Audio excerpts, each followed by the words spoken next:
This is where Oskar Schindler saved 1,200 lives.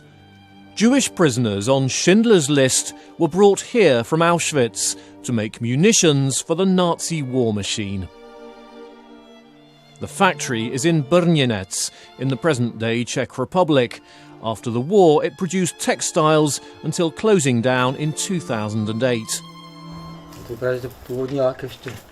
Now Jaroslav Novák plans to restore the crumbling complex and turn it into a museum.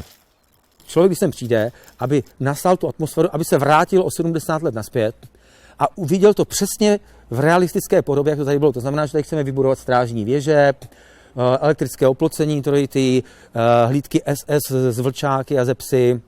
Prostě dobudovat to úplně do stejné podoby, jak to tady vypadalo dřív.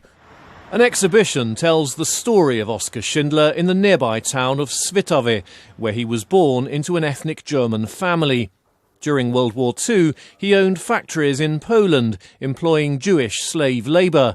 As the war drew to a close, he moved production to Brněnec in order to save his workers from the gas chambers of Auschwitz. He was made famous by Steven Spielberg's 1993 movie Schindler's List, but many local people did not regard him as a hero.